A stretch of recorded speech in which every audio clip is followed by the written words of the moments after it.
최근 상법 개정안이 논란이 되고 있습니다. 경제도 어렵고 거기에다 법은 더 어려운데 이 경제와 법을 합친 상법 개정안 정말 어려울 수밖에 없습니다. 하지만 이 굉장히 중요한 것이기 때문에 제가 오늘부터 몇 차례에 걸쳐서 여러분들에게 최대한 쉽게 상법 개정안 어떤 것들이 논란이 되고 있는지 어떤 관점으로 바라봐야 되는지 알아보도록 하겠습니다.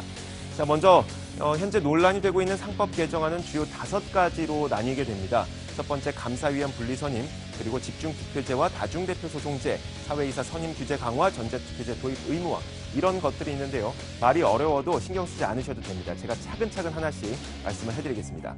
자, 오늘은 감사위원 분리 선임에 대해서만 한번 알아보도록 하겠습니다. 자, 원래 이 감사라고 하는 것은 여러분들도 알다시피 이사회와 경영진을 감시해야 하는 역할입니다. 이 독립된 감사의 역할을 제대로 수행하기 위해서는 대주주의 사람이어서도 안 되고요. 그리고 대주주의 입김이 많이 들어가서는 안 되는 사람이 바로 감사죠. 자, 그런데 문제는 이겁니다. 감사위원회는 이사회 내에서 설치되는 조직이라는 거죠. 그런데 우리나라 이사회 혹은 사회이사에 대해서 가장 많이 나오는 비판은 이겁니다. 대주주의 거수기 역할밖에 하지 못한다. 그런데 이 대주주의 거수기 역할밖에 하지 못하는 사회이사들끼리 모여있는 이 사회이사 내에서 감사위원회를 만든다 한들 과연 제 역할을 할 수 있을까라는 반성에서 나온 것이 바로 감사위원 분리선임 안건입니다. 자, 그래서 이번 상법 개정안을 보면 사회이사들이 대주주의 견제 역할을 제대로 못하니까 그 이사회를 견제하는 감사라도 대주주의 입김이 덜 들어가게끔 분리해서 선임을 하자, 따로 뽑자라는 것이 바로 감사위원 분리선임 안건인데요. 그 실행 방안으로 감사를 선임할 때에는 대주주가 의결권을 10%, 20%, 30%를 갖고 있건 간에 아무리 많은 지분을 갖고 있다고 하더라도 감사를 선임할 때에는 대주주의 의결권을 3%까지만 인정을 하자, 이만큼으로 제한하자라고 하는 방안이 논의가 되고 있습니다. 자, 그런데 이에 대해서 당연히 재계에서는 반발을 할 수밖에 없겠죠. 재계에서 하고 있는 주장은 이겁니다. 만약에 이런 것이 현실화될 경우에는 외국계 헤지펀드에게 우리나라 기업들이 홀라당 넘어갈 수 있다. 혹은 외국계 헤지펀드들에 의해서 혹은 그들의 먹튀에 의해서 기업들의 손실이 막대할 수 있다라고 주장을 합니다. 그에 대한 근거로 내놓고 있는 것이 대표적인 사례가 이겁니다. 2006년에 칼 아이칸이 헤지펀드를 연합을 해서 단 한 명의 사회이사를 KTNG, 단 한 명의 사회이사를 KTNG에 진출을 시켰습니다. 그리고 나서 1,482억 원의 먹튀를 했다고 근거를 내놓고 있습니다. 자, 우리는 여기서 단 한 명의 사회이사에 집중할 필요가 있는데요. 재계에서는 단 한 명의 사회이사라도 외부에서 들어오게 될 경우 굉장히 걱정스럽다는 우려를 내놓고 있는 겁니다. 여기에서 우리는 그러면 재계가 주장하고 있는 바 앞에 무슨 말이 숨어 있는지를 알 수가 있는 건데요.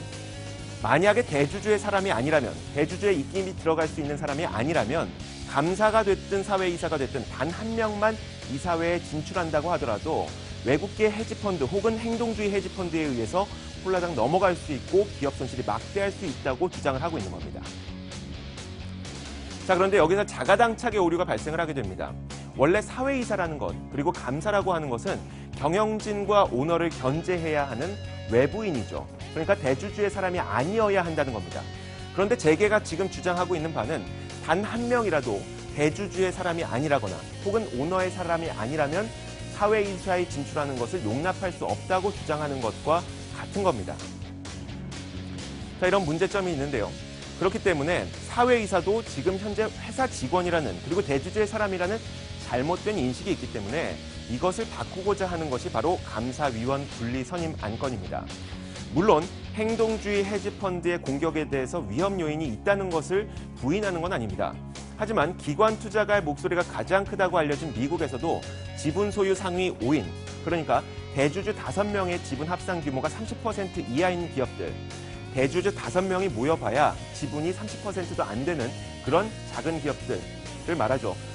대주주 지분이 작은 기업들이 73%가 넘는다고 합니다. 그렇다면 이 기업들이 모두 다 행동주의 헤지펀드에 의해서 막대한 손실을 입고 있느냐? 그렇지 않다는 것이죠. 이 기업들 모두 제대로 운영이 되고 있습니다.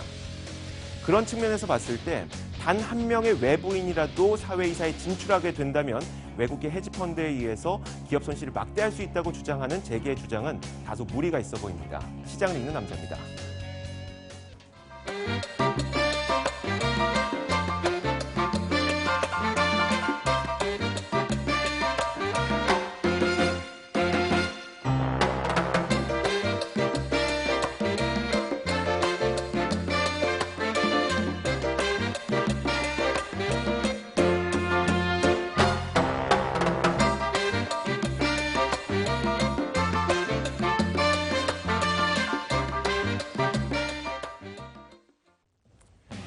자, 오늘도 직설 본색 시간은 여기서 인사드리겠습니다. 네, 저희들은 내일 이 시간에 다시 찾아뵙도록 하겠습니다. 시청해주신 여러분 고맙습니다.